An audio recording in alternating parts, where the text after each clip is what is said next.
Daily routine, presenting and reading petitions. Presenting reports of committees.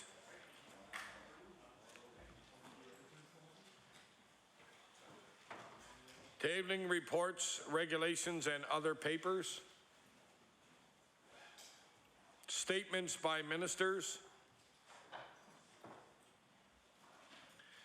Government notices of motion. The Honourable Minister of Community Services.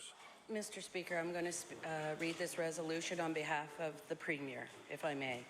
Motion. I hereby give notice that on a future day I shall move the adoption of the following resolution. Whereas the Duke of Edinburgh's Award was founded in 1956, came to Canada in 1963, and is now awarded in more than 130 countries around the world. And whereas the Duke of Edinburgh Awards recognizes the outstanding commitment and dedication of young Canadians in areas of community service, adventure, physical recreation, and personal skills development.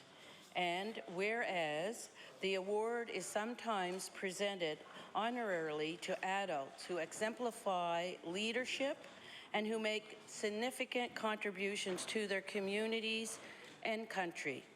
Therefore, be it resolved that all members of this House congratulate recently honored Nova Scotians such as Senator John Buchanan, Rita McNeil, the Honourable Wayne Adams, and the member of the Legislative Assembly for Truro Bible Hill, who received honorary Duke of Edinburgh Awards on the occasion of Her Majesty's Diamond Jubilee. Mr. Speaker, I request waiver of notice and passage without debate. There has been a request for waiver. Is it agreed? Agreed. All those in favour say aye. Aye. All those against say nay. Motion is carried.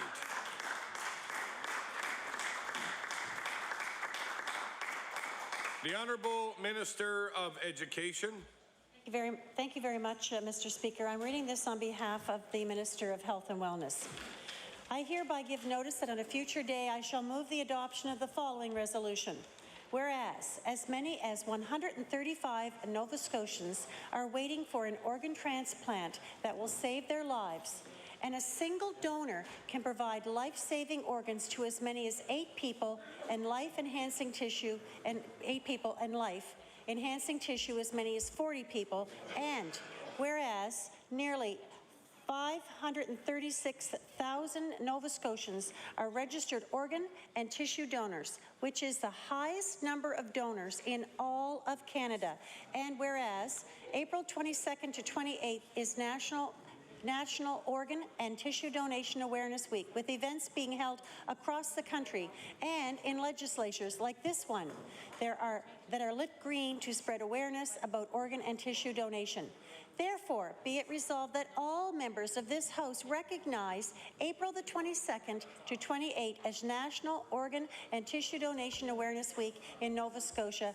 Congratulate the committed professionals in our province who work tirelessly in the field of organ and tissue donation, and encourage all Nova Scotians to register as organ donors. Mr. Speaker, I ask for waiver of notice and passage without debate. There has been a request for waiver. Is it agreed? All those in favour say aye.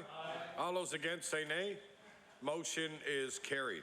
The Honourable Minister of Communities, Culture and Heritage. Thank you, Mr. Speaker. I do this on behalf of the Minister of the Public Service Commission. And may I do an introduction before I read this resolution? Most certainly. Thank you, Mr. Speaker. In the gallery today, we have representatives from the Halifax-Dartmouth chapter of the International Association of Administrative Professionals. With us today, we have Lara Kirkpatrick, Legal Assistant for Chapter Publicity Chair. We have Pat Mumberket, CAP Retired Chapter Administrative Professional Seminar Co-Chair, and Lisa Young, CAP OM Research Administrative Assistant Chapter Bulletin Chair. And I ask all members to give them a warm welcome.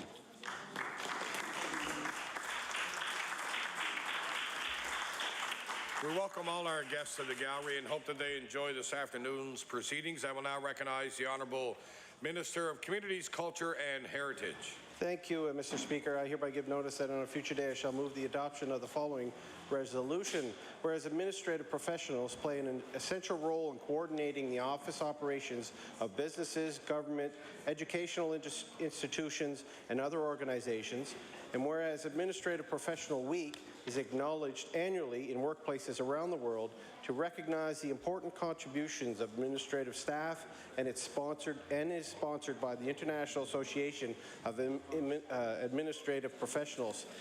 And whereas the theme of Administrative Professional Week 2012 is Admins, the pulse of the office, reflecting the fact that the lifeblood of a modern business flows through and depends on the highly skilled administrative professionals, and therefore be it resolved that all members of the House of Assembly recognize the week of April 22nd to the 28th, 2012 as Administrative Professional Week, and Wednesday, April 25th as Administrative Professional Day, saluting the valuable contributions of administrative professionals in the workplace.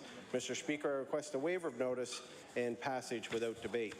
There has been a request for waiver. Is it agreed? Agreed. All those in favour say aye. Aye. All those against say nay. Motion is carried. The Honourable Deputy Government House Leader.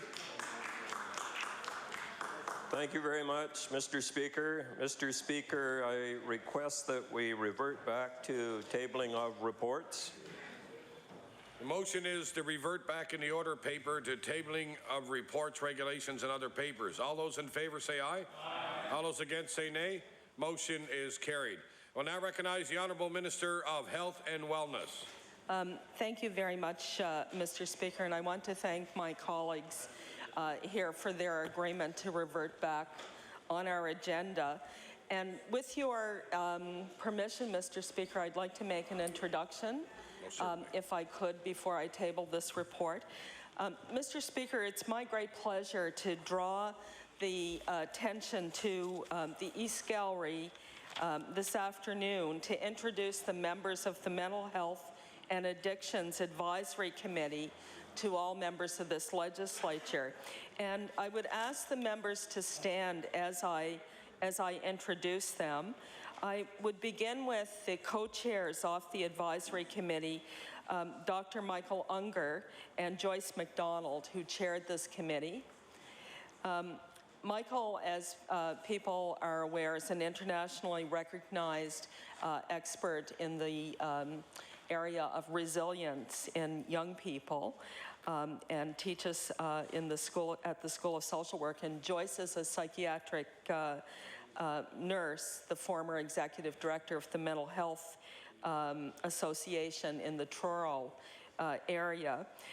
In addition, Dr. AJ, who's known to many people here, a family practitioner from Halifax, Chief Frank Beasley from the Halifax Regional Municipality, who we're all going to miss very much when he retires, and we wish him well.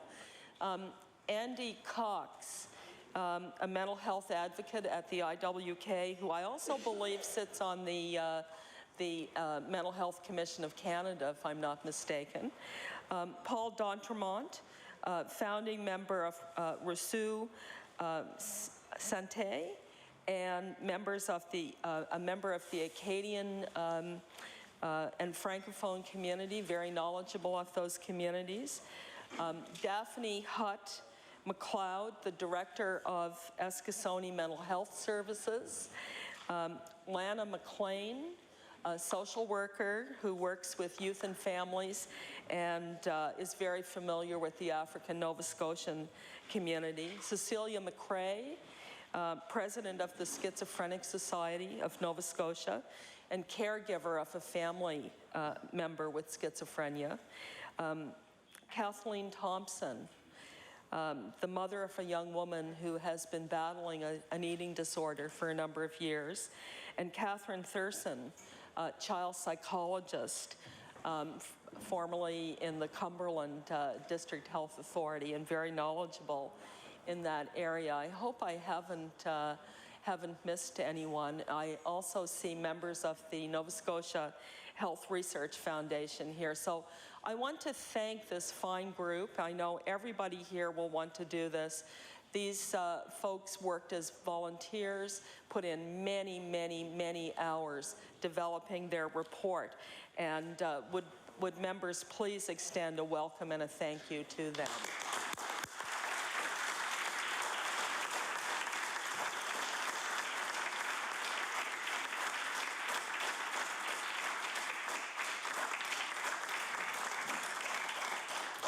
We welcome all our guests to the gallery and hope they enjoy this afternoon's proceedings. I will now recognize the Honourable Minister of Health and Wellness. Thank you very much, Mr. Speaker. Mr. Speaker, I would like to table a report entitled Come Together, the report and recommendations of the Mental Health and Addiction Strategy Advisory Committee.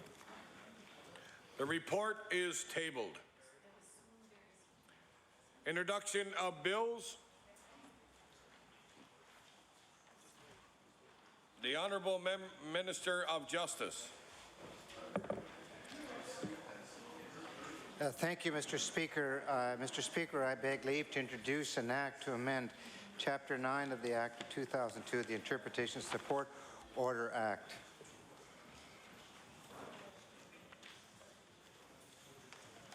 The Honourable Minister of Justice begs leave to introduce a bill entitled An Act to Amend Chapter 9 of the Acts of 2002, the Interjurisdictional Support Orders Act. Bill number 37, entitled An Act to Amend Chapter 9 of the Acts of 2002, the Interjurisdictional Support Orders Act. Order the bill be read a second time on a future day. I will now recognize the Honourable Member for Halifax Clayton Park. Thank you, Mr. Speaker, and I beg leave to introduce a bill entitled An Act to Amend Chapter 2 of the Acts of 2010, the Finance Act, respecting district health authorities. Thank you.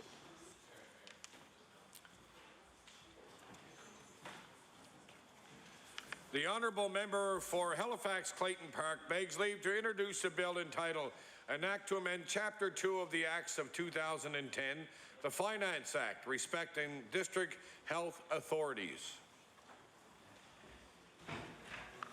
Bill number 38, entitled An Act to Amend Chapter 2 of the Acts of 2010, the Finance Act, respecting district health authorities. Order the bill be read a second time on a future day. The Honourable Minister of Justice. Thank you, Mr. Speaker. I beg leave to introduce an act to amend Chapter 160 of the Revised Statutes 1989, the Maintenance and Custody Act, respecting dependent children and their best interest.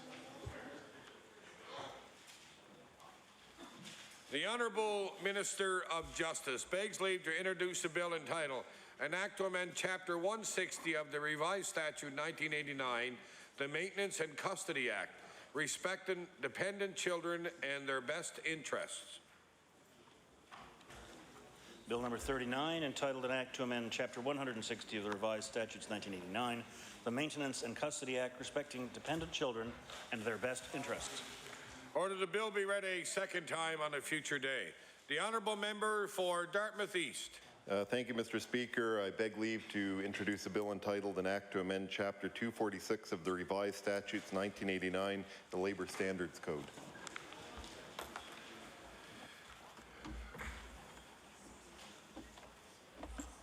The honourable member for Dartmouth East begs leave to introduce a bill entitled An Act to Amend Chapter 246 of the Revised Statute 1989, the Labour Standards Code. Bill number 40, entitled An Act to Amend Chapter 246 of the Revised Statutes 1989, the Labour Standards Code. Order the bill be read a second time on a future day. I will now recognize the Honourable Minister of Justice. Thank you, Mr. Speaker, and I beg leave once again to introduce an act to amend Chapter 160 of the Revised Statutes 1989, the Maintenance and Custody Act, to affirm grandparents' rights.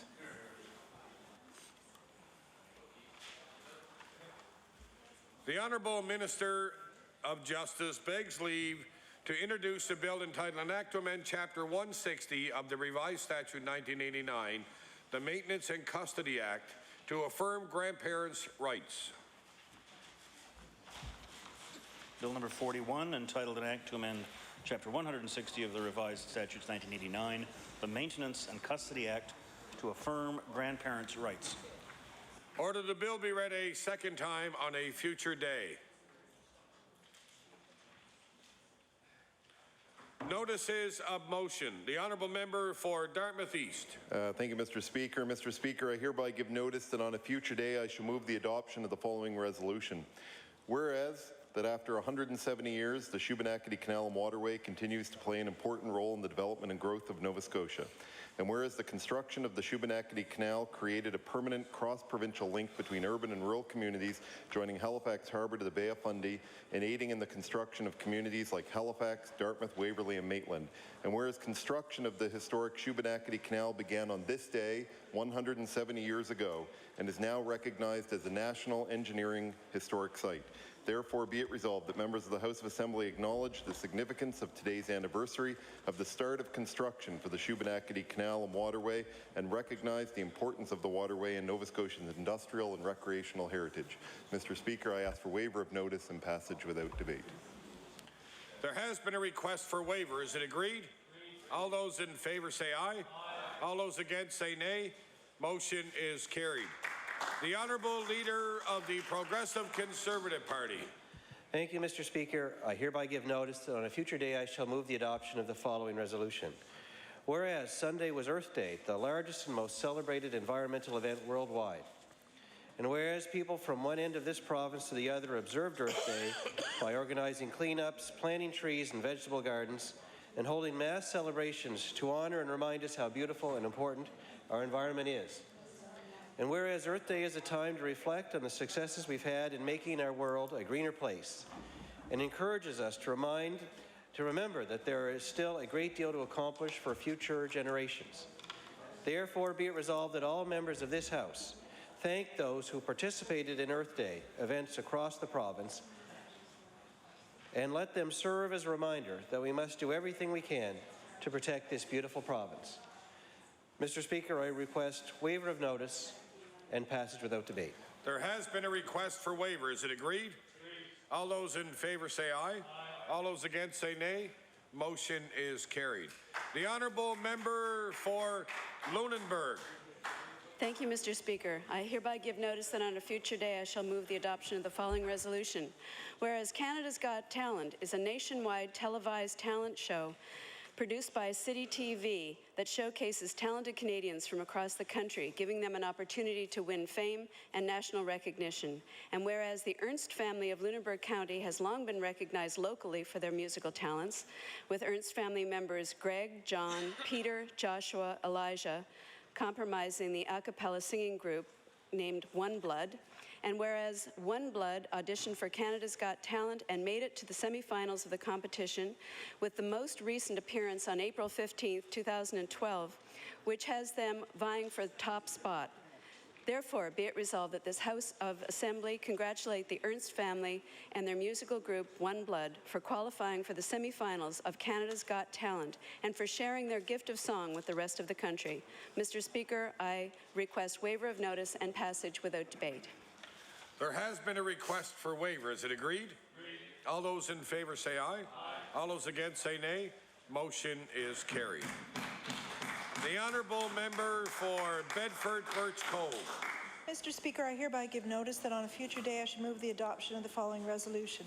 Whereas Patricia Arab was a pillar of the Lebanese community in Halifax, a remarkable, influential woman, a loving wife, mother, aunt, and matriarch, one of the first Canadian women of Lebanese descent to graduate from university, a teacher, and a longtime member of the Catholic Women's League. And whereas many Lebanese immigrants to Nova Scotia found their way to Pat's Kitchen in Halifax, seeking help acclimatizing to their new country, and she welcomed them with open arms. And whereas the Lebanese government awarded Pat the Lebanese Emigrant of the Year in 2005, and Pope John Paul II gave her a special blessing in 1979, and many politicians, including this one, sought out her trusted, wise counsel over the years. Therefore, it be resolved that the members of this House of Assembly send our sincere condolences to the family of Patricia Arab, her husband Philip, children Marianne, Peter, Patricia, and Paula, as we recognize the passing of a wonderful woman who will be deeply missed. Mr. Speaker, I ask for waiver of notice and passage without debate. There has been a request for waiver. Is it agreed? Agreed. All those in favor say aye. Aye. All those against say nay. Motion is carried. The honourable member for Cape Breton North. Mr. Speaker, I hereby give notice that on a future day I shall move the adoption of the following resolution. Whereas Education Week is being held between April 20th and 28th this year, and is a great chance to honour and recognise Nova Scotia's teachers and education partners.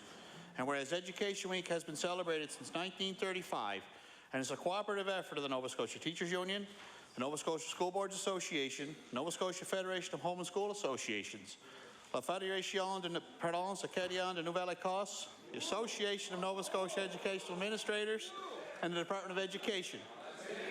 And whereas the importance of teachers in the lives of our children is being highlighted as school boards announce their plans to deal with decreased education funding. Therefore, be it resolved, all members of this House of Assembly congratulate the 23 Nova Scotia educators, 5 partners who received awards as part of Education Week, and thank all teachers and education partners for their dedication and commitment to giving our children the tools they need for success. And Mr. Speaker, I request waiver of notice and passage without debate. There has been a request for waiver. Is it agreed? Agreed. All those in favor say aye. Aye. All those against say nay. Motion is carried. The honourable member for Guysborough Sheet Harbour. Thank you, Mr. Speaker. Mr. Speaker, I hereby give notice that on a future day I shall move the adoption of the following resolution. Whereas Laura Franchville was one of the first curators of the Old Courthouse Museum situated in the Shire town of Guysborough, and whereas Laura Franchville has been a long-time supporter of the Guysborough Historical Society with a keen interest in the museum and the rich history of Guysborough County. And whereas on Sunday, April 29th, 2012, Laura Franchville is being awarded an honorary life membership in the Guysborough Historical Society for her efforts in promoting, preserving, and protecting the history, heritage, and culture of the County of Guysborough. Therefore, be it resolved that the members of this House of Assembly congratulate Laura Franchville on receiving her honorary life membership to the Guysborough Historical Society and thank her for assuming a leadership role in her community. Mr. Speaker, I request waiver of notice and passage without debate. There has been a request for waiver. Is it agreed? Agreed. All those in favor say aye. Aye. All those against say nay. Motion is carried. Orders of the day, government business. I will now recognize the Deputy Government House Leader. Thank you, Mr. Speaker. Mr. Speaker, I ask that you do now leave the chair and the House resolve itself to Committee of the Whole House on Supply. Motion is carried. We will now take a short recess to allow for the Minister and staff to set up in the chamber. Thank you.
Order, please. The Committee of the Whole House on Supply will now come to order. We will continue on with Economic and Rural Development and Tourism, Resolutions 4, 25 and 41. And I will now recognize the Honourable Member for Glace Bay with 54 minutes remaining in their 1-hour allotment. Thank you, Madam Chair, and I'd like to welcome back the staff of the ERDT to the gallery and to the chamber as well. Unfortunately, I missed Friday's session due to we were in Sydney for the strategic launch of the framework by the partnership. It was a fantastic afternoon. It's nice to see it's very relevant to what we're talking about here in terms of economic and rural development and tourism in the province. As that was a framework to pull together all the development agencies and all those stakeholders that are interested in economic development and moving Cape Breton forward. So certainly a timely event. Unfortunately, I missed 2 hours on Friday allotted to the official opposition, but I know that the member from Yarmouth and Kings West filled in aptly in my absence. So I just want to, I'm going to take a little bit of time here to, not so much the Minister says, I'm just going to take a little bit of time here to roll through some of the line items. So I'm just going to indicate where I'm at. And it's mostly general discussions, but we're going to go specific to the budget. So I'm going to direct your attention to line item under sector development, which is 6.6. It's the third line down.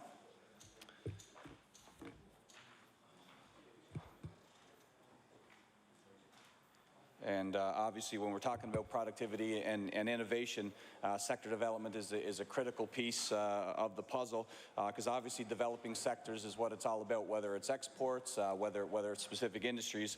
We've got to figure out what our core competencies are, and I know that the regional developments are important, the RDAs, and where we go in terms of the sector. So I guess I'll start by asking the Minister, what specific activities would be found under the line and under the functions sector development?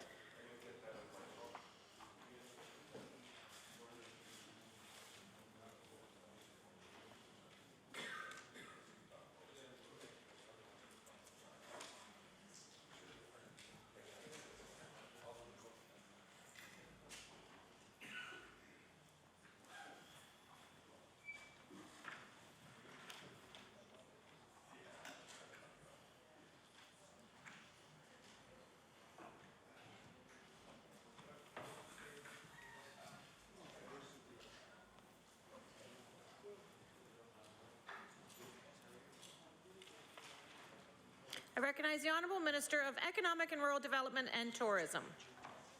Thank you, Madam Chair. And sometimes I gotta look around to we don't have direct eye contact. And I must say it's nice to have the member here this afternoon. And I'm sure you didn't miss a whole lot from last week. And if the member would like, Madam Chair, I would be more than happy to go over the items line by line that were raised last week in your absence. So, okay. With respect to the question that's being asked, under that line item would be the implementation of government services. There would be some staff under that. But also there would be ocean technologies and financial services under those particular line items. And I don't know how much detail the member is looking for, but rest assured, if the member requires or requests, I'd be more than happy to provide a written, detailed information, and if he would prefer that. The Honourable Member for Glace Bay. Thank you, Madam Chair. And I guess that certainly would be helpful. I guess what I'm looking for, though, in terms of sector development, I think again we're talking about specific industries that would be regional or just with under the department in general. So what I'm asking is what sectors are the focus, and even for the last 12 months, what sectors in terms of these programs under productivity and innovation have been developed.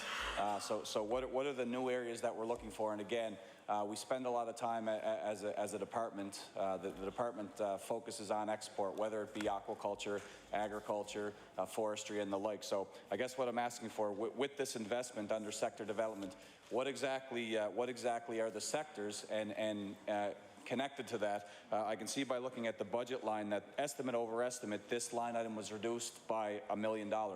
So why, if it was a certain number, it's been reduced by $1 million? I just want to understand, if developing sectors is so important, why is that line item down $1 million year estimate over estimate?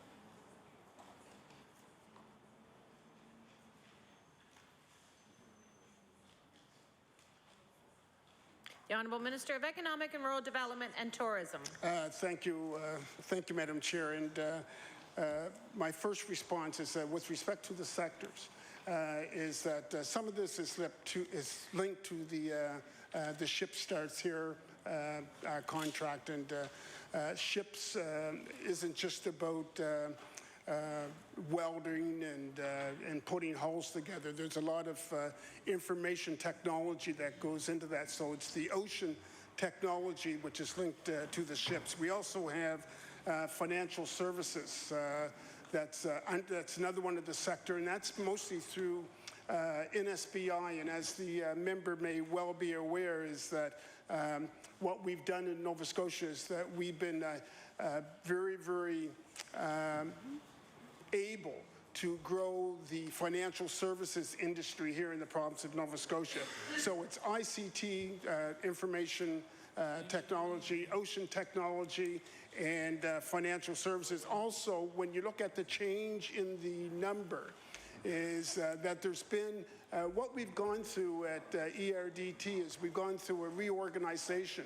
And part of that reorganization would obviously have a direct linkage to staff. So we've shuffled some staff out of in and out of ERDT in various divisions. So that's where you're seeing a decline in the number is in staffing. And also during the course of a year, what happens in the area of staffing is there are vacancies also occur, and sometimes vacancies aren't filled until could be 4 months, 6 months into the fiscal year. So we're looking more in the realm of staffing, which would produce that difference in number. There would also be a relationship to the forestry sector and the amount of investment that we made in the forestry sector this year. And I think the member would be well versed in that and some of the allowances, if I can use that word, that we had to make in the past during the past fiscal year. Thank you. The Honourable Member for Glace Bay. Thank you, Minister, and thank you, Madam Chair. Just again for clarification on this line, I certainly do understand the importance of the ships and connected to some of the ocean development that has to be looked at, and the financial sector, and I do understand how the FTEs are moved around, and you know, there's vacancies and the like.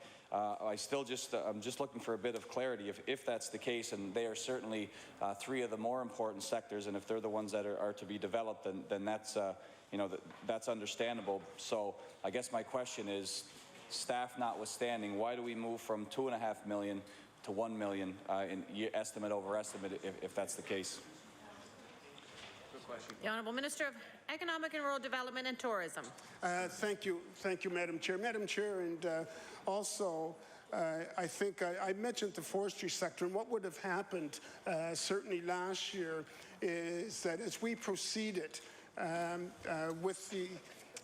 with getting involved in the forestry sector from the point of assistance, what we wanted to do and what we did do is we wanted to ensure that we knew exactly what we were getting into. So there had to be, there was a requirement for some pre-work to be done, which we did do, and it would have been costed during that fiscal year. So it was preliminary work before we move forward with being full-fledged into the forestry industry. We wanted to know exactly what it was we were getting into. Also, I think I mentioned in my first response that part of that would also be around staffing, that we did reorganize at ERDT, so there were some staff that had moved in and out of economic and rural development, and also mentioned some things with respect to vacancies. The honourable member for Glace Bay. Thank you. And I'm going to jump down one level to the next line item, which is workforce initiatives and entrepreneurship. Obviously, well, I guess I won't say obviously. I assume that this is connected to small business and how small business functions and small business startups.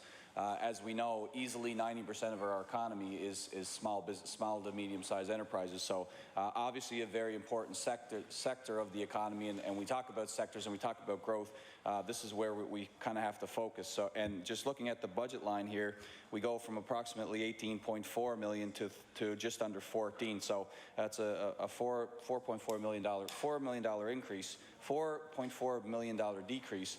So just my initial question on that line for work initiatives and entrepreneurship, what exactly specifically is the function for this line item, and what's the benefit? So is this a departmental exercise? Does this directly connect to small businesses, or is it just a public in general? So what's the focus for this line? The Honourable Minister of Economic and Rural Development and Tourism.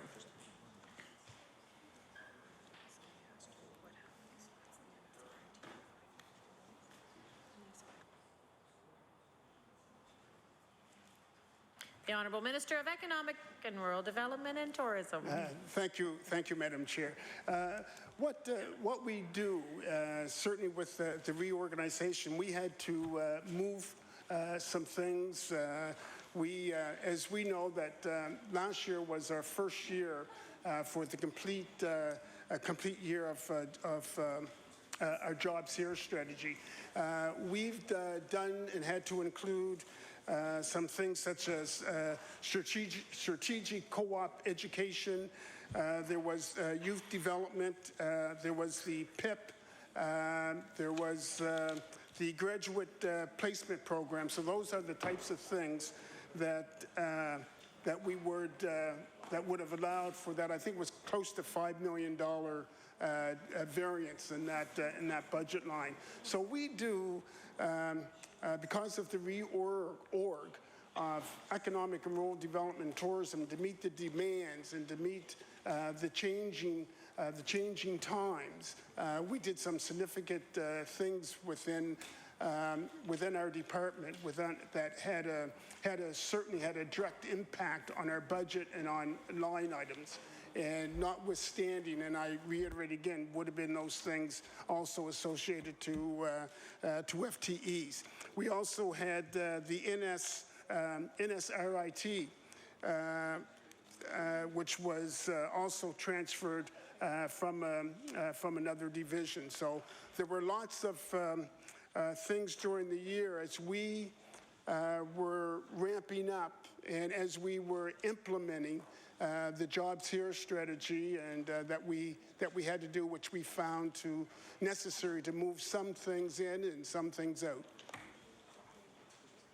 The Honourable Member for Glace Bay. Thank you, Madam Chair. If I could ask this one, a $4.4 million in reduction in that line item. I've heard in a few cases about certain programs under the department that basically there is essentially an uptake issue with the vouchers and with these programs. So would the reduced budget line be attributed in any way to the fact that many of these vouchers and many of these opportunities, they didn't reach their capacity in terms of uptake by entrepreneurs and small business?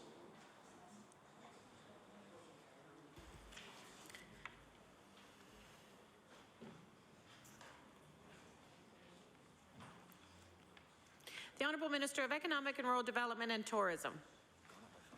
Yeah, I want to ensure that the member has an understanding of when we talk, what happened with our budget is as you look through the entire budget, you're going to see decreases in some areas, but you're also going to see that money has increased. What we've done is we moved some things out of one area and made a significant change in another area, probably, which would account for I guess, a deficit in one place, which would have been picked up in another place, and some of that. And when I think of even around the staffing, and that's why I wanted to be clear, is that staff throughout the year we've inherited some staff, but in the same breath we relocated some staff within, and those things would show up on various line items depending on which line item that you're looking at. That's basically it, and I would reiterate that if the member is looking, Madam Chair, for something more specific with respect to the number of employees and where they were in that, then we would be more than happy to provide that information to them. But if you really, really look throughout the whole budget, you could see, or if you sat down with staff, we could actually show you where the decrease was and where the increase was. The Honourable Member for Glace Bay. Thank you, Madam Chair, and thank you, Minister, for that invitation.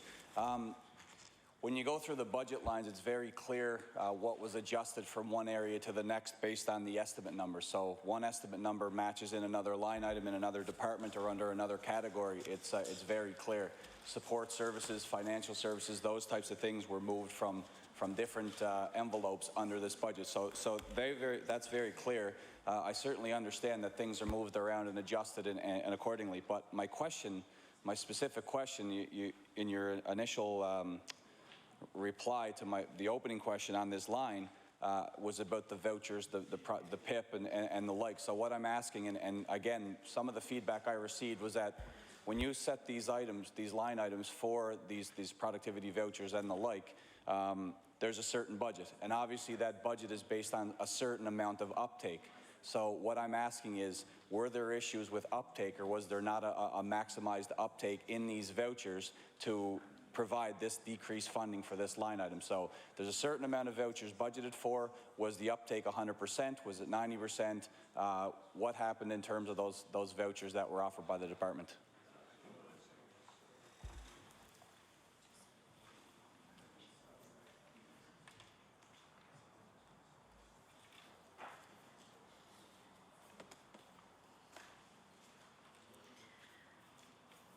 The Honourable Minister of Economic and Rural Development and Tourism.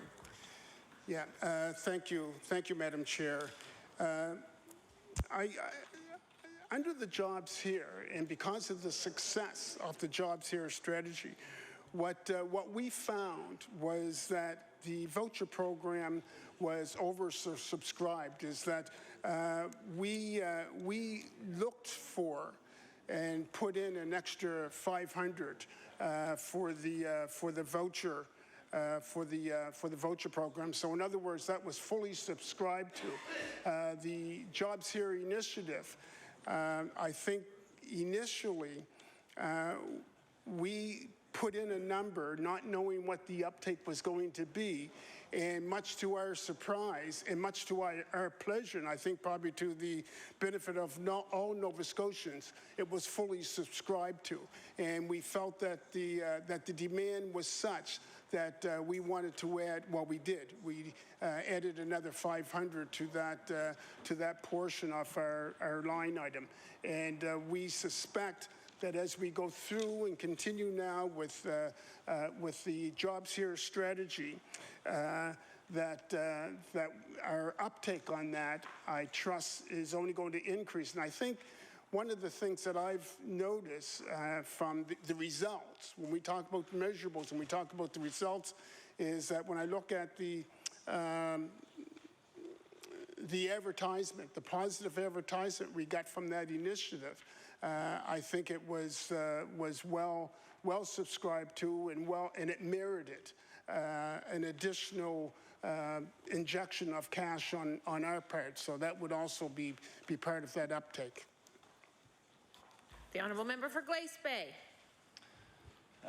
Thank you, Madam Chair, and thank you, Minister. I guess my final question under this line would be, if it's workforce initiatives and entrepreneurship, and these are this is the portfolio, if you will, of money dedicated to those types of endeavors within the department, and you mentioned, Minister, in your opening reply about some of the sectors, and we talked about sector development, under specifically forestry, ships, and the ocean sector, and the financial sector that you'd mentioned. What are some of the new programs that would be for entrepreneurship and under those sectors that would be found in this line item?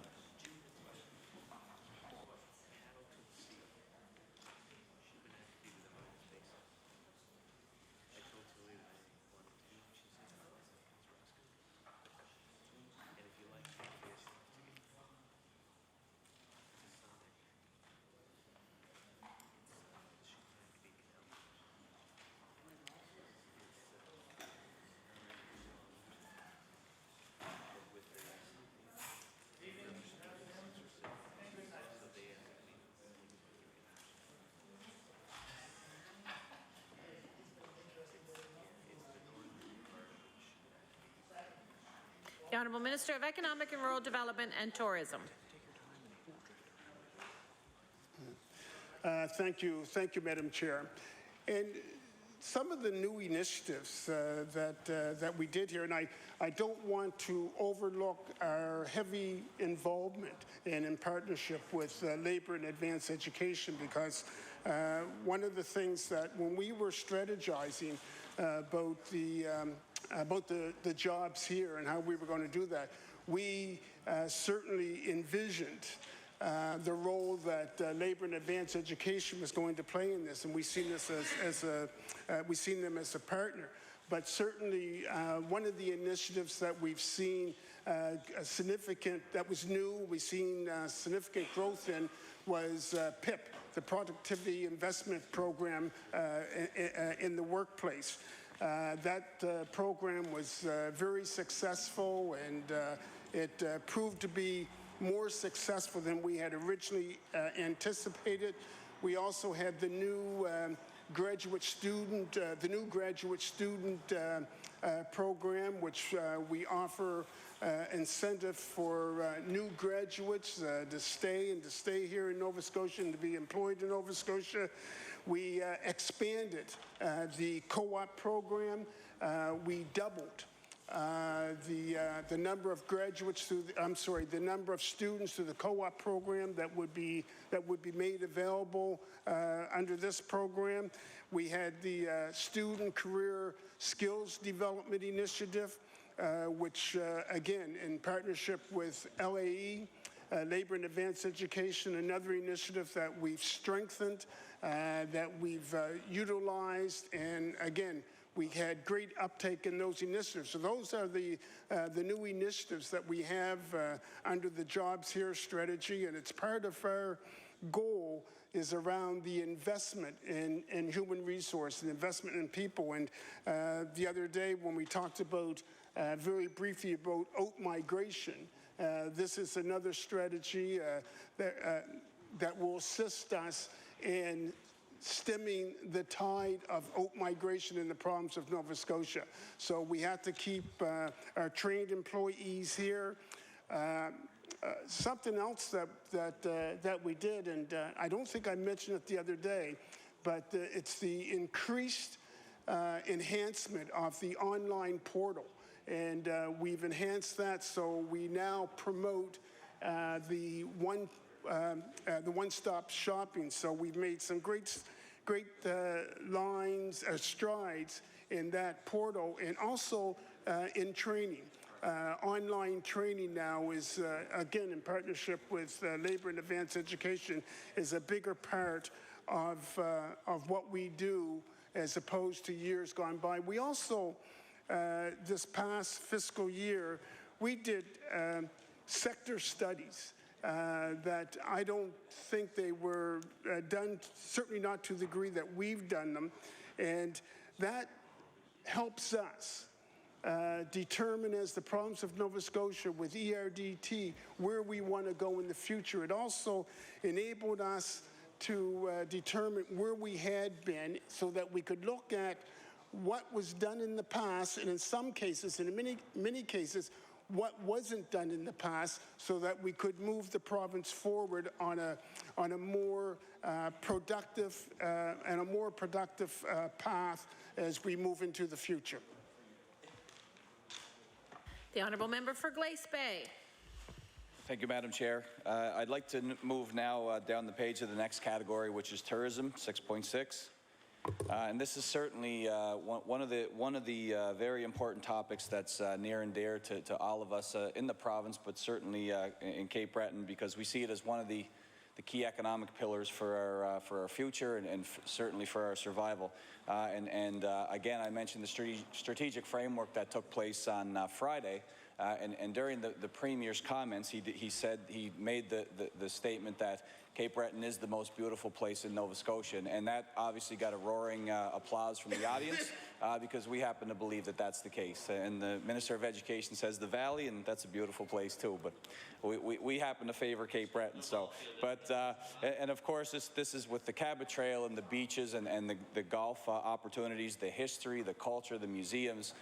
We certainly, we're proud of who we are, and we're certainly looking forward to who we're going to be. And there's beauty everywhere, and that's what we want to capitalize on. And the Minister mentioned in his opening remarks last week that it's a $1.8 billion with a B industry and injection for the provincial coffers. And what I find with the tourism operators and the tourism agents and the tourism stakeholders that I know is that we're leaving much on the table in terms of what we could draw for revenue and what we could be and what we could develop. So I think it's important, and when you look at this category and these line items, I think they suggest that this is where do we find the path? Where do we spend the dollars that support what we have now and find the path to future growth and prosperity in terms of the revenue for tourism? And in that preamble for tourism, it mentions research. And certainly the question becomes, what is the research that we're doing? Is it primary research or is it secondary research? And the Minister in his previous reply to one of my questions just said they embarked on sector studies which were larger and more comprehensive than any government in the history of our province. So in that light, I'd like to ask the Minister if he can explain what research has taken place in the realm of tourism, and if that was primary or secondary research.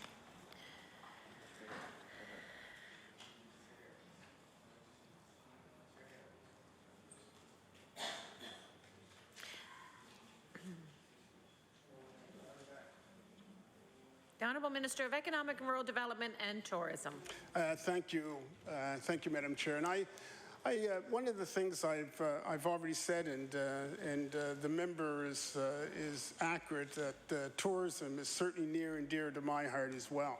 And I think when I look at tourism in the province of Nova Scotia, we've got so many places that we can boast about. Yes, Cape Breton is the most beautiful island in the world. We've also have other fantastic spots. We've got Peggy's Cove, Peggy's Light, which is the most photographed place in North America. So we've got the Hans West member there, and I'd be remiss if I didn't mention the birthplace of hockey being in my hometown of Windsor. So we do have a number of tourist attractions in the province of Nova Scotia. One of the things that we are trying to do and that we are doing is that we are trying to enhance those. We're trying to build on the Nova Scotia brand.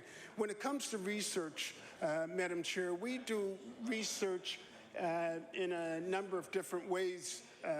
One of the things that we do, we work in partnership with our Atlantic Canada partners. We sometimes collaborate and do research together. We also do independent research. We sometimes buy, we sometimes purchase research. We look at research that's been done by the Canadian Tourism Association.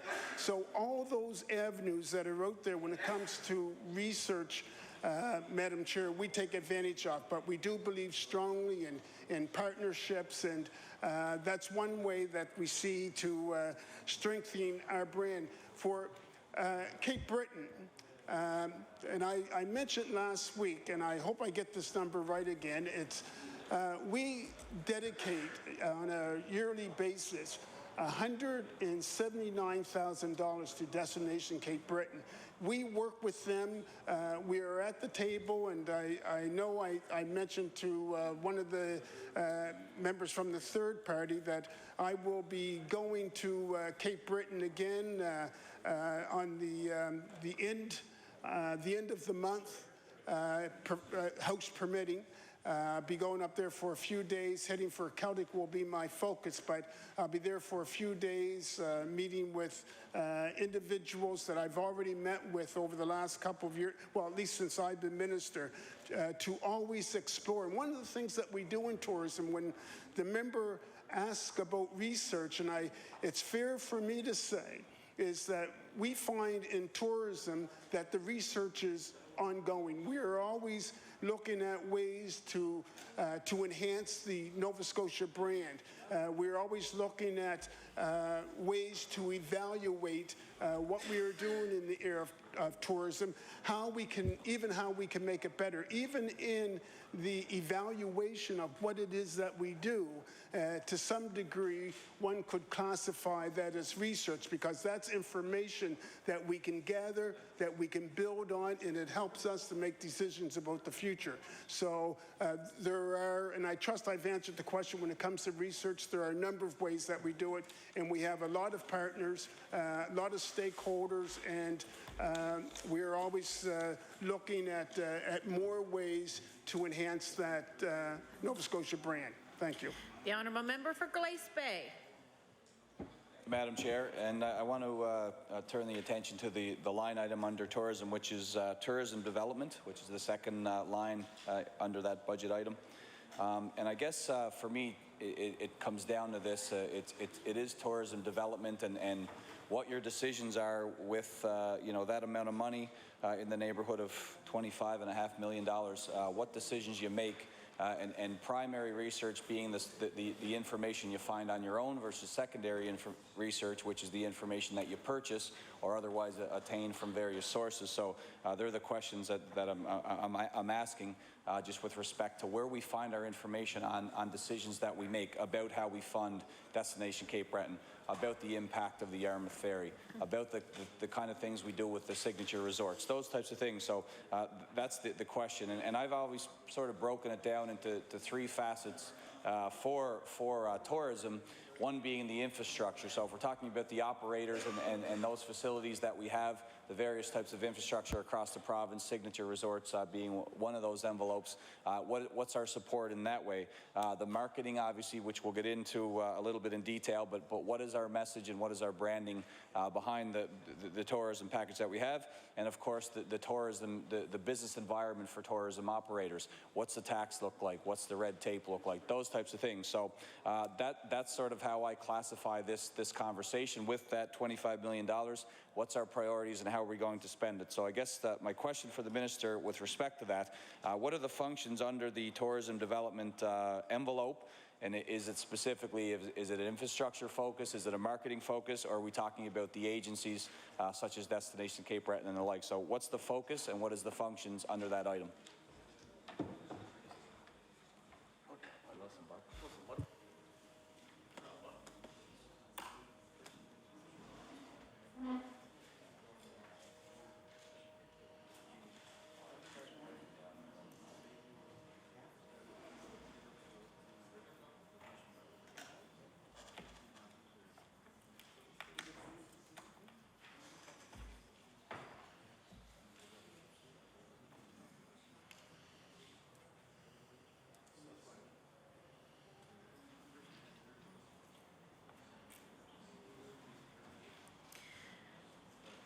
The Honourable Minister of Economic and Rural Development and Tourism.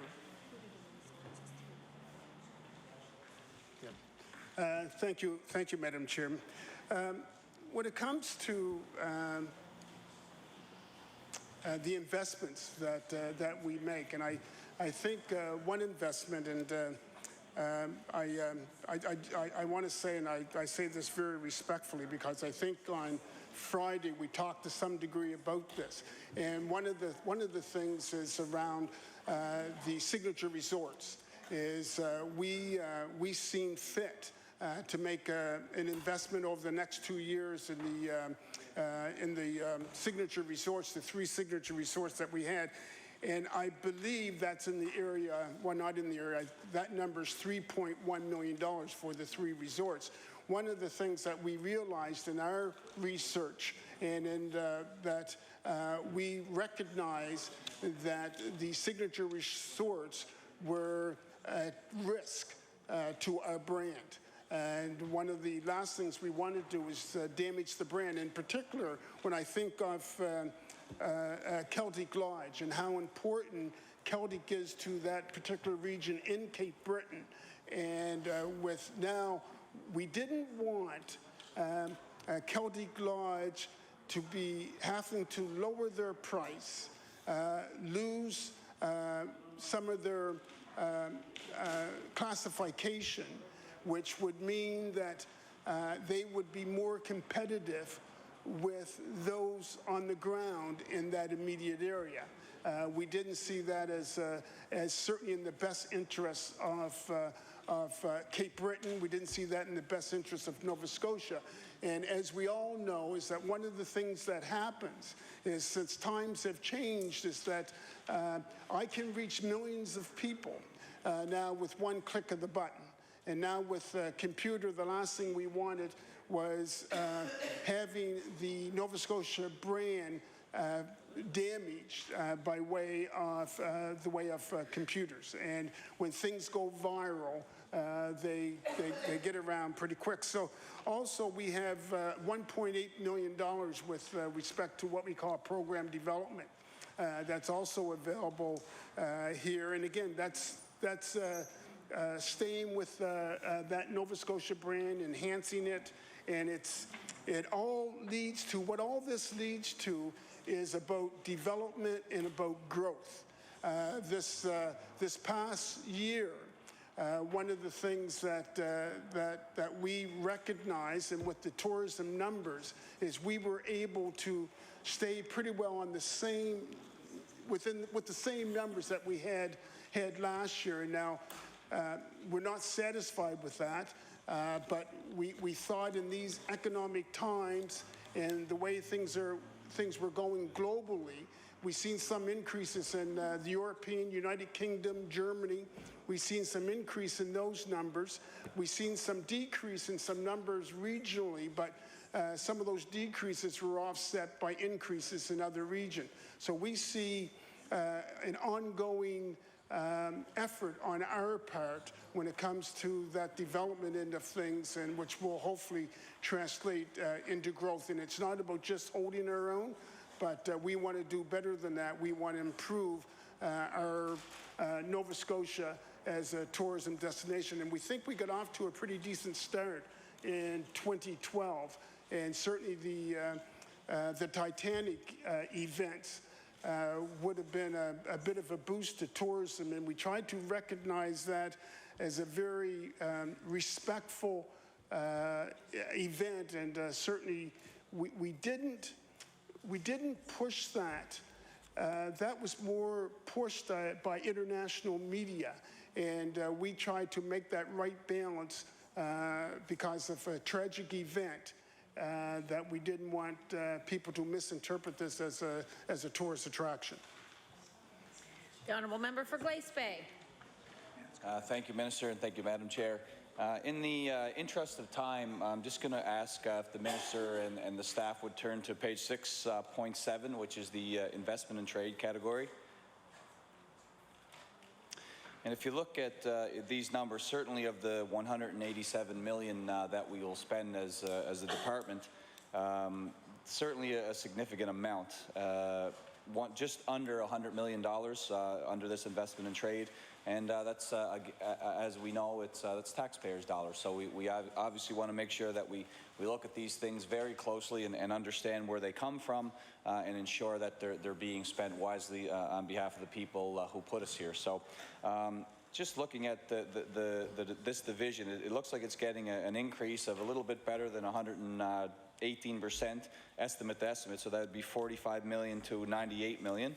And while the forecast to estimate shows 180% increase, $35 million to $98 million. So That's 63 more million from last year that will be spent and allocated for this year's budget.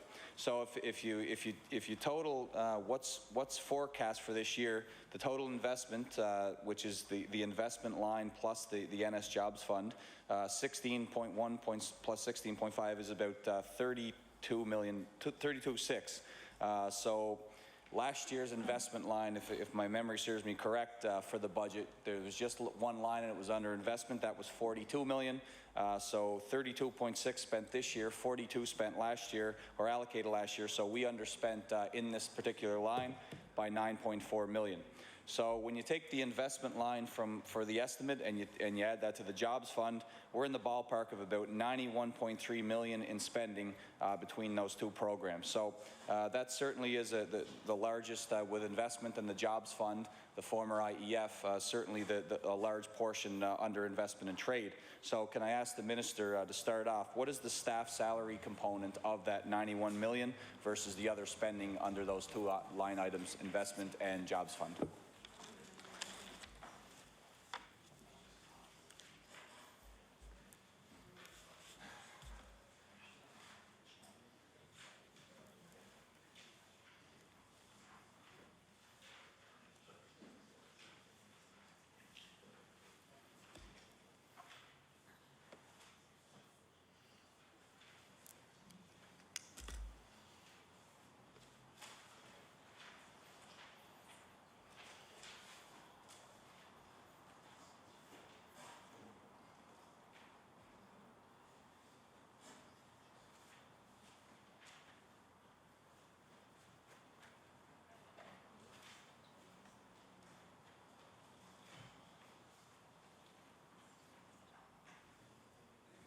The Honourable Minister of Economic and Rural Development and Tourism.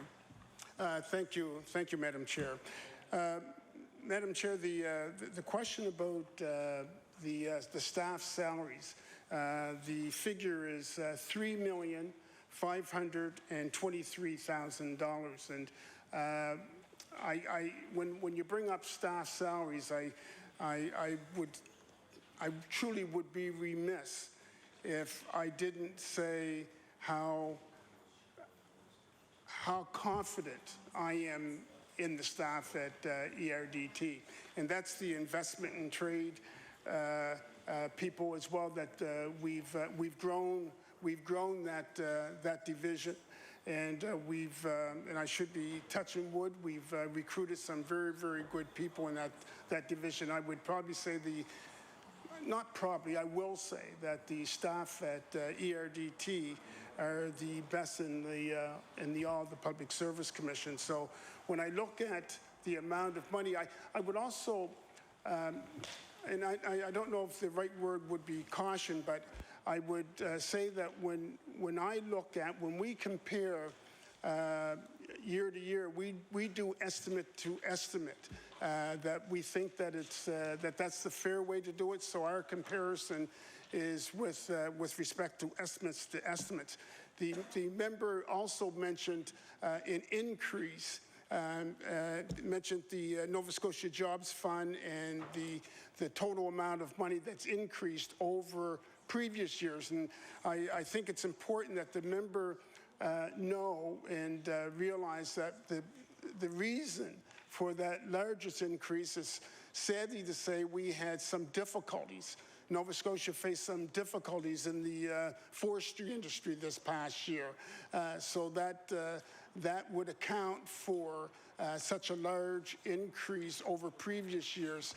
There was a new crisis in the forestry industry that we had last year that we didn't have the year before. So that would have resulted in a huge lift in that in the money that was available with the investments that we made there. Thank you. The Honourable Member for Glace Bay.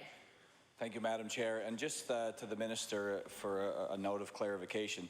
So given that increase was directly correlated with the forestry sector and some of the issues that were faced there, is that does that account for the only increase in that budget from the old, what was formerly the IEF, to the Nova Scotia Jobs Fund? Is it exactly or is it strictly connected to the forestry industry?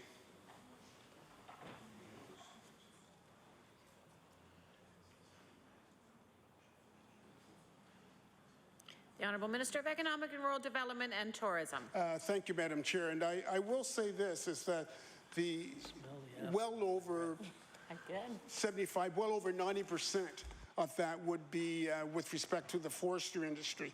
I would also say that one of the things that we always have to remain very conscious of is that we've experienced some things growth-wise that if we were at the end of the growth sector in Canada for the last 20 years, and what we've seen is under this government, we've seen that ship starting to turn around, which would account for some more investments. And one of the things that I mentioned last week is that we can boast now about the investments that we've made in the financial sector, which is now we are one of the leading financial centers internationally, which is a new position for us. And last week, we just made an investment in Admiral Administration, international known investment company that was in the millions of dollars. So it's those kinds of investments, and it's those kind of efforts through our lead agency of NSBI, making those contacts, sticking with them, and now they're starting to pay some dividends for it. So yes, most of that was as a result of the forestry sector, but I certainly don't want to belittle any of the other investments that we are making and that we continue to make sure that Nova Scotia is on the right path. The Honourable Member for Glace Bay.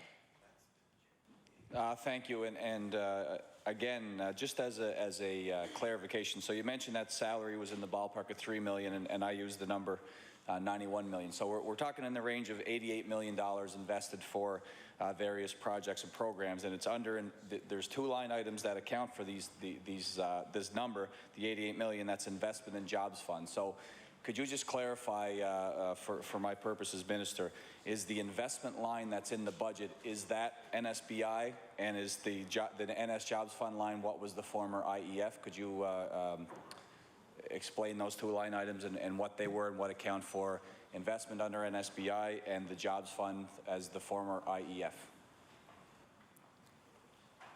The Honourable Minister of Economic and Rural Development and Tourism.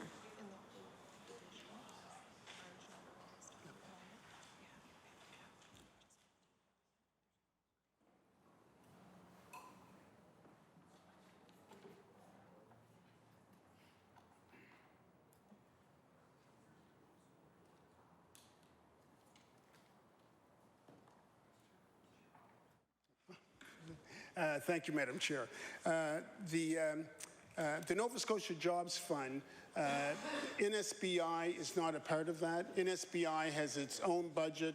The Nova Scotia Job Fund is what we've done, and I know the member is aware of. We did away with the IEF, and we created this new and better and improved Nova Scotia Job Fund. Staff just alerted me to some numbers here, which may be helpful for the member, as if he might want to take these down and add them up, and he can do the numbers himself. The PIP capital is $15 million, and that's the same as it was in 2011-2012. And of course, we made an investment in the Cape Breton Rail, which was $1.3 million for last year.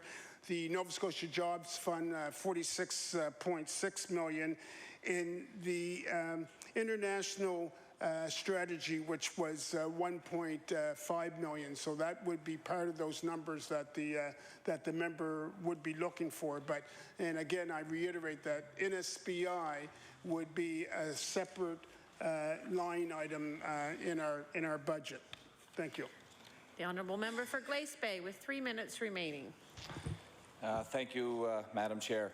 I guess for the upcoming budgetary season, for both of those lines with $88 million on the table, with the investment line and with the Nova Scotia Jobs Fund.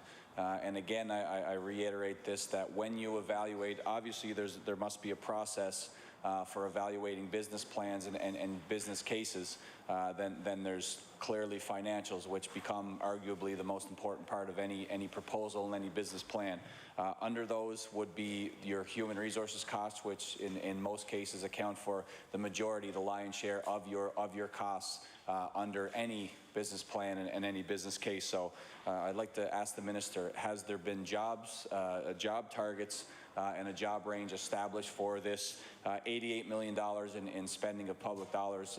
Has there been a formalized evaluation process for how these cases are decided, and how many jobs are associated with these projects moving forward?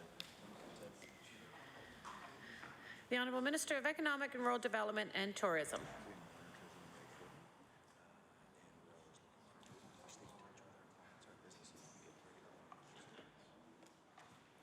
Thank you, Madam Chair. When somebody comes to economic and rural development with a business case, with a business plan, I can say that generally speaking, is that part of what they present would include jobs numbers. We constantly evaluate our investments.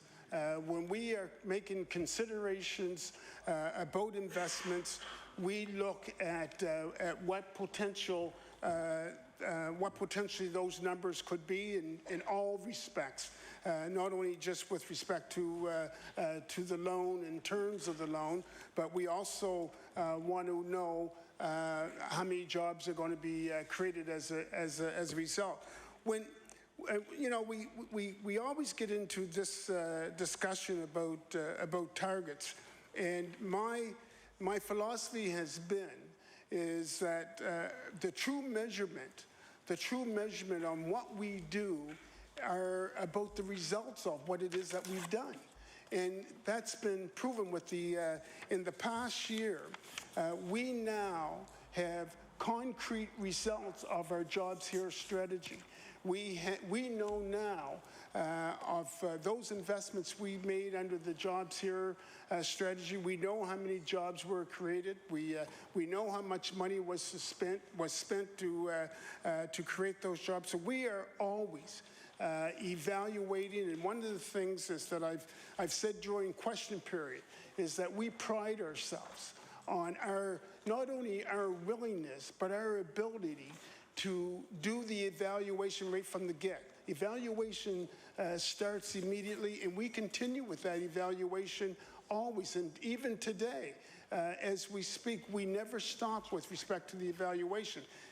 One of the strong points of the Jobs Here strategy is the ability for us to be flexible, is the ability for us to be able to change and accommodate. As we evaluate, we can change things. And something else that's of note here, when we started off this afternoon talking about Cape Breton, and we, under the Jobs Here strategy, we can develop a strategy for Cape Breton different than what a strategy could be for Yarmouth. And we're, you know, I got to say that we're very proud of it. And I think that's probably something new for government is when we came here and drawing on my experience at the Housing University and being able to develop and implement programs at Dell by a whole different strategy based on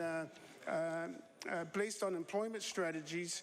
I think this is working out very good. We are on a good path, and we intend to stay there. Thank you. The time allotted to the official opposition has expired. I now recognize the honourable member for Cape Breton North. Well, thank you, Madam Chair. And again, I'd like to welcome the Minister and his staff. I too was Friday at the announcement in Sydney on the strategic investment, and I missed the comments made earlier, so if I touch on anything that was made earlier, I apologize. Mr. Minister, I'd like to first ask if you could give me an update on the progress of the work done by the new Tourism Board and the long-term strategy.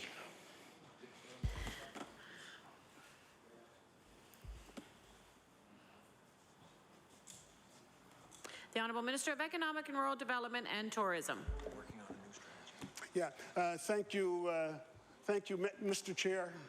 And I'm very pleased to respond to that question. With the new tourism agency, we are working on putting a new board in place. We've got an interim board there now. We are looking on something that's going to be more permanent and that's going to sustain us for some time. We're looking towards the future. One of the things with when we looked at tourism, and because of changes globally and because of where we maybe have been or have not been in the past, we felt that things had to be done differently. And I would say that the work that we developed with those involved in tourism and setting up this this new agency, I think it's worked out very well. They've been very, very cooperative. I couldn't say enough good thing about those volunteers. We are also in the midst, through them, of recruitment for a CEO. We hopefully, and I certainly don't want to put any undue pressure on them, but I hope we will be in a position to announce something with respect to a new CEO very, very shortly. And I always hesitate about putting a timeline on something when it's contingent on the work of volunteers. I certainly don't want to put any undue pressure on the volunteers. The new strategy that we are working on in partner with the agency will be a long-term strategy. We have already consulted with key leaders and key stakeholders in the tourism industry. That consultation is not over yet because it will never be over. We see that as an ongoing process because we always want to improve what we have. I think, and I can say this quite humbly, I think with what we come up with will be the way of the future. And I think a lot of operators, a lot of the provinces and the territories nationally are keeping an eye on what we are doing and how it's going to work because I'd like to think that they will emulate what we are doing here in Nova Scotia. And I'm confident that it's all going to work out well here. The member for Cape Breton North. Thank you, Mr. Chair. Sorry. Thank you. So is there a deadline for this? I understand that the fact that we're going to have to continue to monitor the progress, but is there a deadline for the strategy itself to be put in place with this new group that's being developed?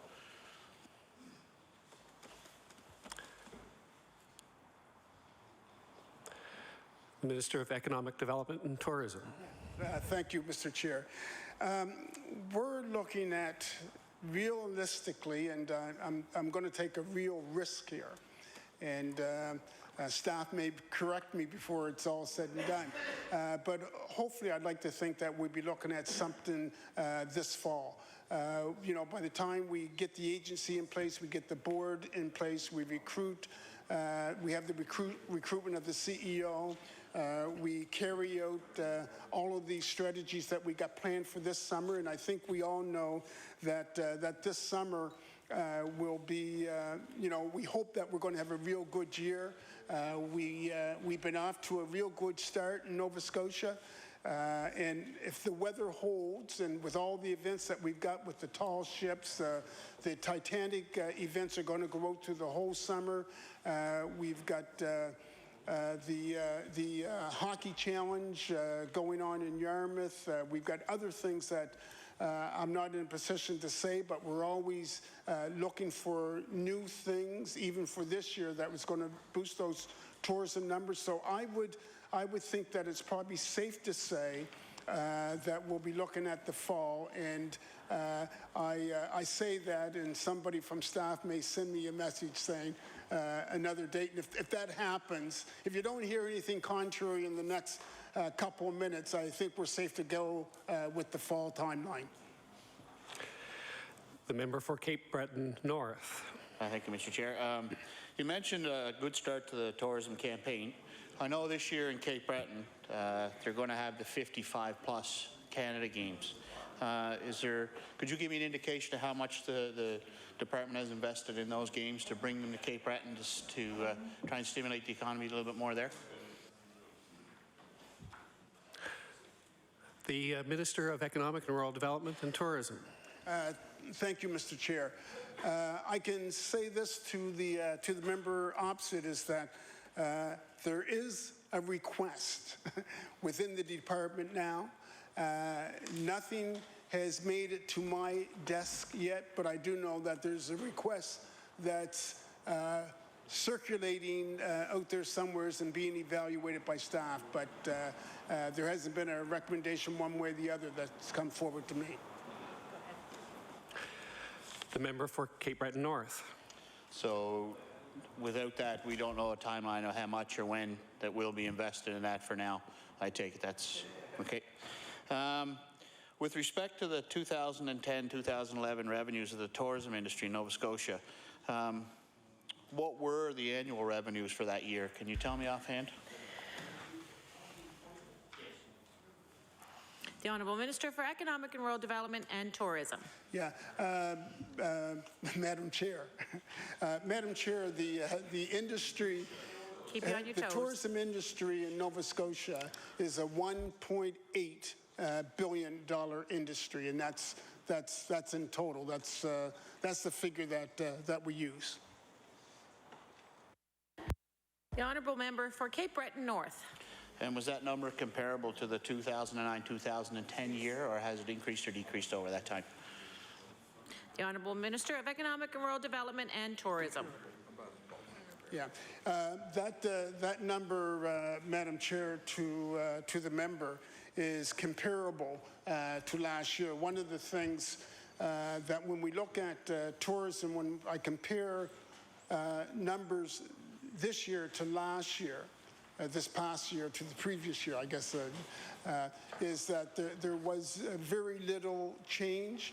That I'm not going to say flatline, but one of the things that we've increased our traffic when it comes to the United Kingdom and Germany. I mean, some places that we've increased, we have. Some places that we want to increase, we haven't.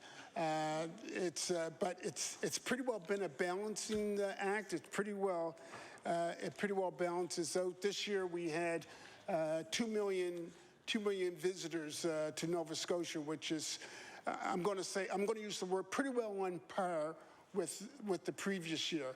Hopefully, this time next year, when I stand in my place, if I'm still the minister and we're still government, et cetera, is that I hope that I'll be able to say that that number is increased in both respects, financially and with respect to the visitors. And if one of the biggest, I guess, could be our friend or our enemy is the weather.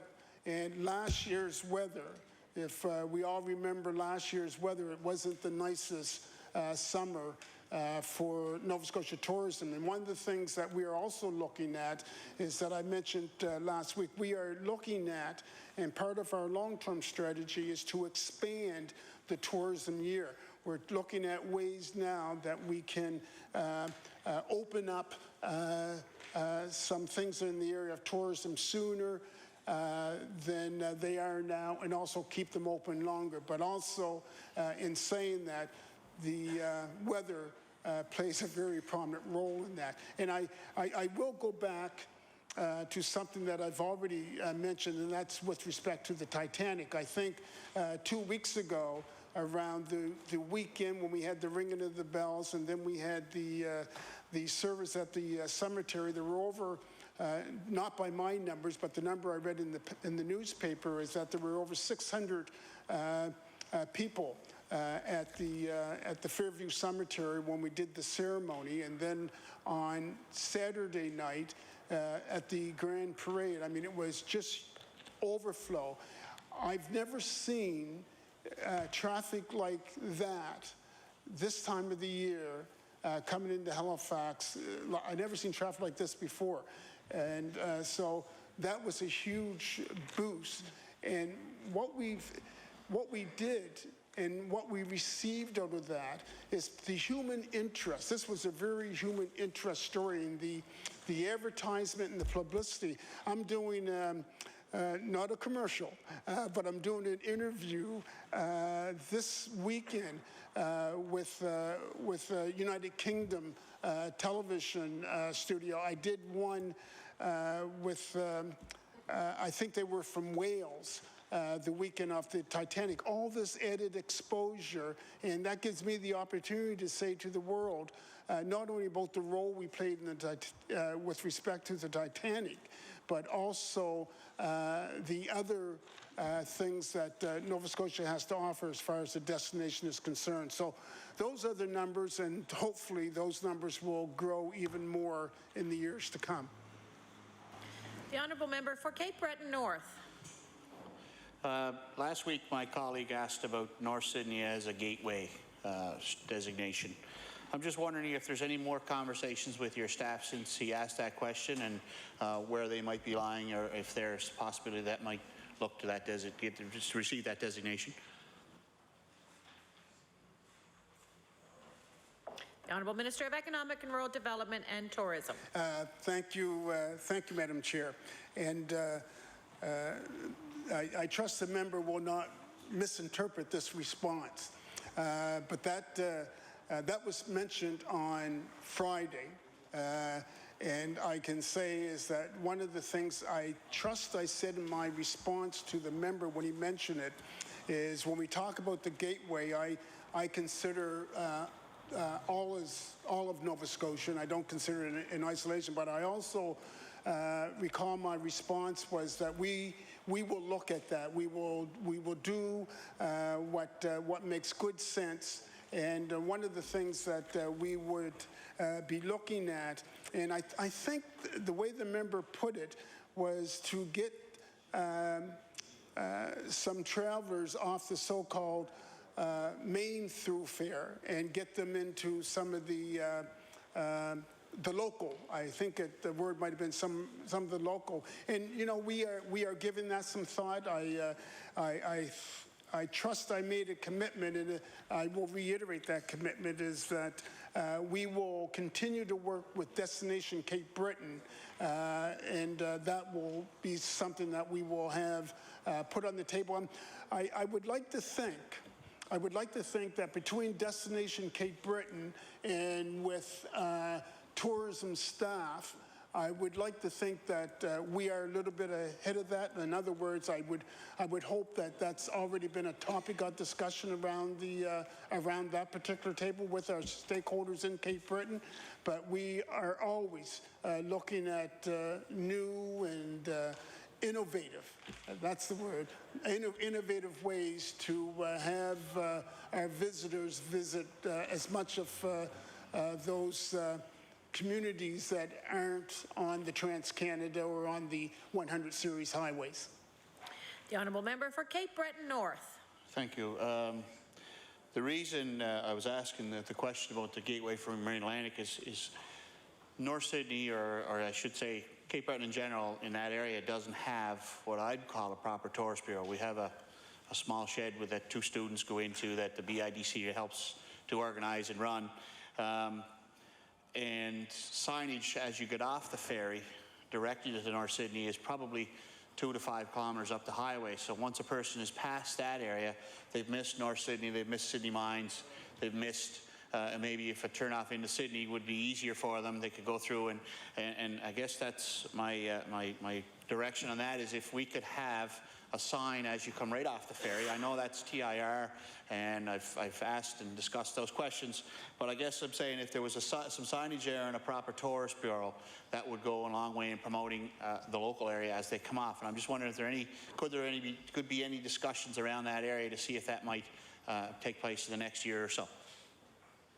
The Honourable Minister of Economic and Rural Development and Tourism. Thank you, Madam Chair. I do know, and because this is so fresh in my mind, because that when visitors get off the ferry, I do know that there are tourism personnel there to greet them. You know, I'll say this: I don't rule anything out. There's always a possibility to do. To do something. I never say no until we've had a look at it and see what we can explore along with our partners.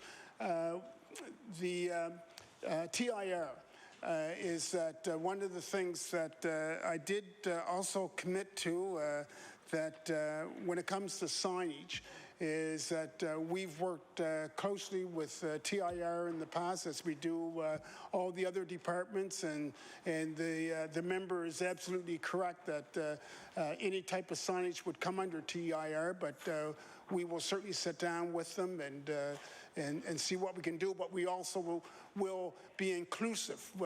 It wouldn't be us in isolation. Certainly we want to take into consideration our partners, and I mentioned Destination Cape Breton. I think the member should also be well aware that we do a lot of investment. We have the $179,000 that we invest with Destination Cape Breton, but also I know that last year we made a huge investment in the right some good. The culinary experience that was held the first time. I do know that I just recently, in the last couple of weeks, I know I signed off again for another financial commitment to that experience this year. There's also, you know, we make heavy investments in the Cabot Trail that. With our doers and dreamers. We know, I mentioned already about Peggy's Cove Lighthouse, about it being so well photographed, and you can't help when you talk about the most photographed places in Canada, you always got to throw Cabot Trail in there as well. And I've been fortunate enough to travel the trail a number of times in my lifetime, and it's one of those pieces of scenery in Nova Scotia you never get tired of. So there are so many assets. There are so many assets in Cape Breton that I consider as icons for Nova Scotia. And they do so much for all of us. And so I guess the short answer is that nothing is ruled out. We look at anything and everything, and we move forward from there. The Honourable Member for Cape Breton North. And speaking of the Cabot Trail, Mr. Minister, I wonder if you could give me an update on the progress of the Celtic Lodge renovations, and we talked about rebranding and stuff earlier. The Honourable Minister of Economic and Rural Development and Tourism.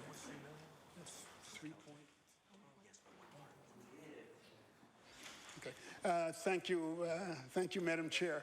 As the member may be aware, I authorized, since I had to sign it, $3.1 million for the signature resorts. Of that 3.1, 1.3 is going to Celtic. And I don't know this to be the absolute, but a lot of those, well, in some cases, renovations, upgrades, visitor experience enhancements, whatever you want to call them, a lot of them would be done by now because a lot of them they wanted to get in place for the upcoming tourist season. And some of this was just, you know, what we consider as, I guess, elementary things such as new televisions and new curtains and new carpeting and maybe paint refresh. And there was I can remember looking at the lists 1, 2, and 3, and they were yay long. If you wanted a more detailed, just trust me, I wouldn't be able to quote from memory what were on those things. I do know that some of the things that were common, the TVs, draperies, carpeting, bedspreads, and because when I look at, I was in Celtic before they started with the, and if I can call it a refresh, before they started with the refresh, and they gave me a tour of some of the rooms, and as minister responsible, I would be somewhat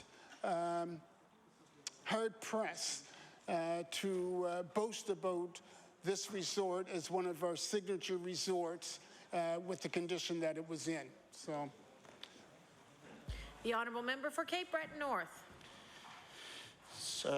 We talked earlier about signage, of course, as you come off the ferry in North Sydney. The signage as you come onto the island, coming from the mainland to Nova Scotia, has welcome to Cape Breton Island, home of CBU. Now, I went to CBU myself for a year. I appreciate the value of the university.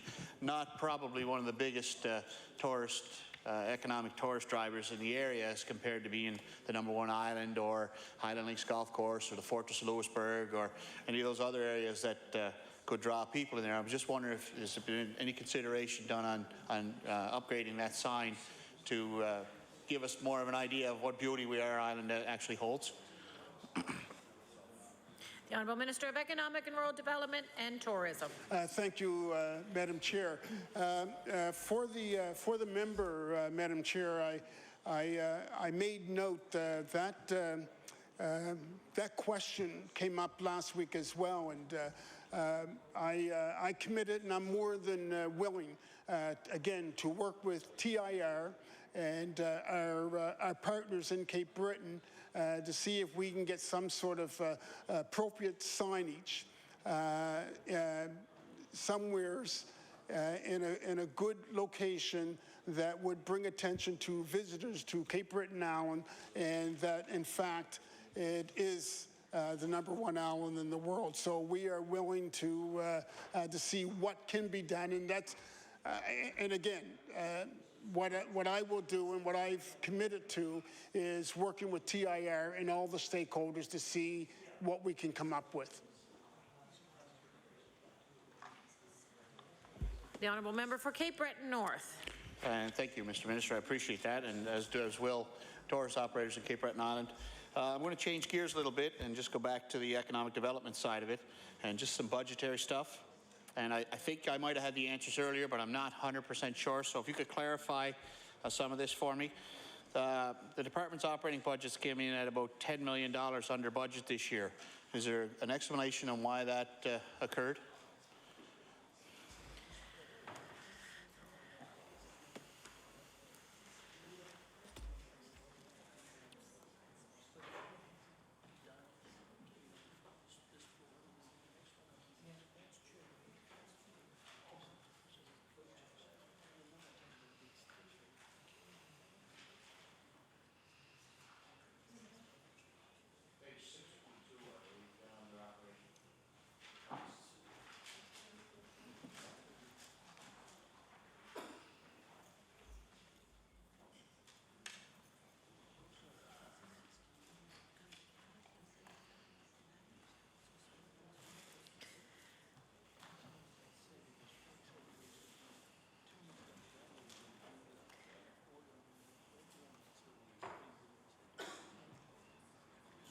The Honourable Minister of Economic and Rural Development and Tourism. Thank you, Madam Chair. The underspend, it's and for the member, it's I think it's $8 million that it's underspent, and that is a result of the Nova Scotia Jobs Fund being underspent, and also we've realized some savings within this past year. That was, and that could change next year. You know, I don't expect. There would have been some savings also around, I think, staffing numbers, because we have some vacancies. People retire. People move on to other jobs, and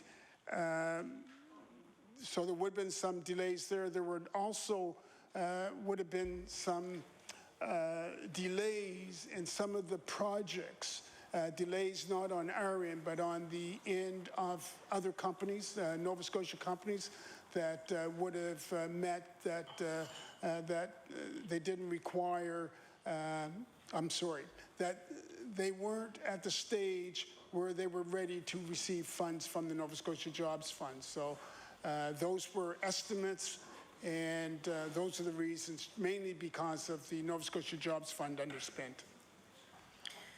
The Honourable Member for Cape Breton North. So we're talking FTEs. If we look at the estimates to estimate, we're going to raise the total number of funded jobs in the department for this year. But as of last year, you had only used 224 FTEs. And you say that's because of people being off sick and being off. So if we're using that many and we got through the year, did all those jobs get done, or did they end up sharing jobs with people? And if they were able to function on that year, why the increase in the number of jobs for next year? The Honourable Minister of Economic and Rural Development and Tourism. Thank you, Madam Chair. This, I'll try to be as brief as I can on this one, because, but in the same breath, I want to make sure everybody has a full appreciation of what we went through. We went through what I would call, and I think anybody by the regardless of what side of the house they sat on, we went through a reorganized because of the Jobs Here strategy. We reorganized what ERT would look like. So one of the first thing I want to say is I want to say kudos to staff, because during this reorg, and I think this has to be known, staff stepped up to the plate. We were short. We were short people. We still have to bear in mind that during the reorg, we still had people that were retiring. We still had people that were leaving because they found work elsewhere.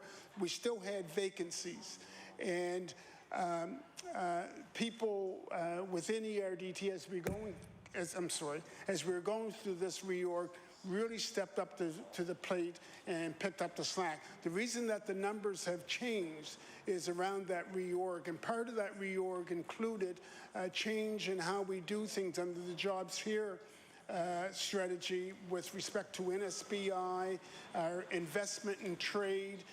So it's all about the reorganization and people leaving and through various reasons.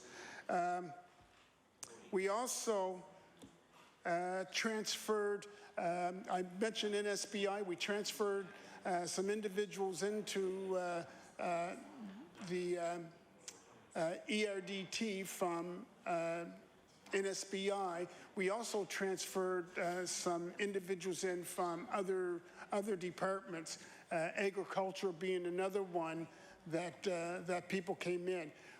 We knew that as we worked through the Jobs Here strategy, when we were originally planning this, we knew well into it, before we got really into this, that we would need some new personnel to pick up the pick up the slack that was going to be created by the Jobs Here strategy. The honourable member for Cape Breton North. Thank you, Madam Chair. The offices of the executive directors in most areas and of the departments were looked to be really under budget as of last year. I wonder if you could give me an explanation why most of those were under budget. The Honourable Minister of Economic and Rural Development and Tourism. Thank you, Madam Chair. Those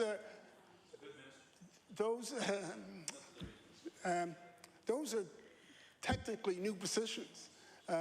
We just staffed those under the Jobs Here strategy. Those positions didn't exist. I'm sorry, before the Jobs Here strategy, confusing myself. Before the Jobs Here strategy, those positions didn't exist, and we started staffing those positions in the fall.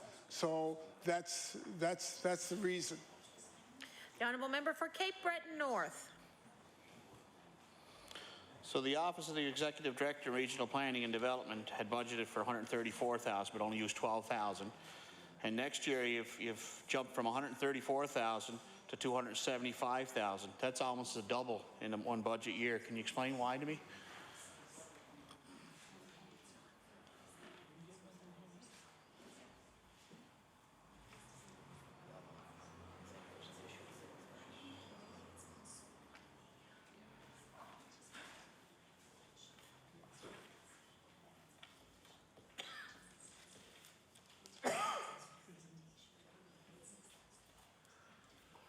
The Honourable Minister of Economic and Rural Development and Tourism. Thank you, Madam Chair. And there were some savings, I think, which I've already mentioned. And what happened as we staffed those positions, also came with those positions would be admin support positions. There would be accompanying positions that would come with those executive director positions, which would have made an increase, which would be reflected as a line item. The Honourable Member for Cape, the Honourable Minister of Economic and Rural Development and Tourism. Thank you, Madam Chair. I mentioned admin, but I would also financial officers as well, so there would be more than just strictly admin. The Honourable Member for Cape Breton North. Thank you. I appreciate that. Salaries and benefits are estimated to go up by about $4.8 million in your department. Can you explain, is that new money, new jobs, or can you explain why to me?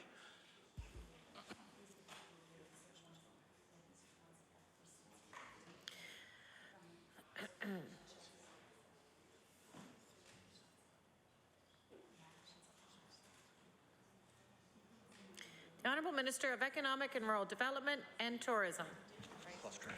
Yeah.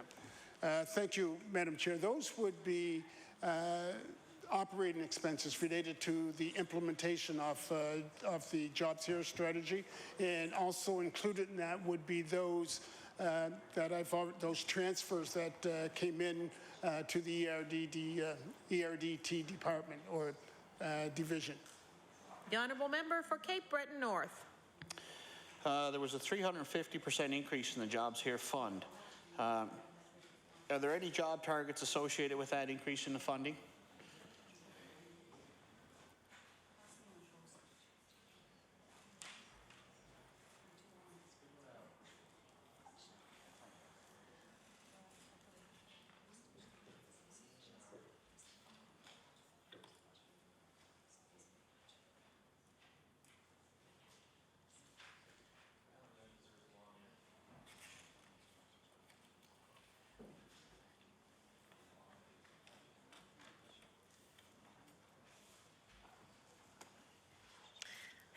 There you are.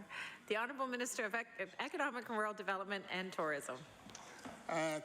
Thank you, Madam Chair. And I think what the member may be referenced there is the increase in the Nova Scotia Jobs Fund, which is directly related to the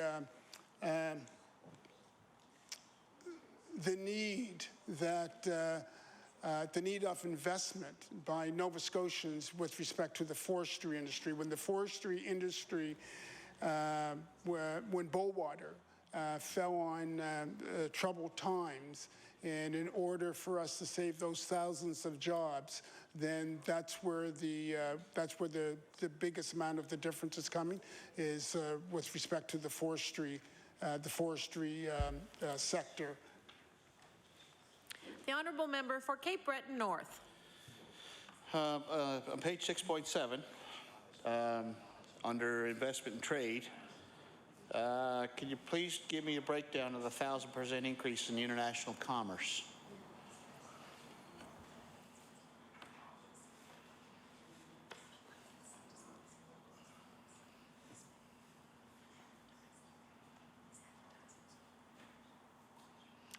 The Honourable Minister of Economic and Rural Development and Tourism.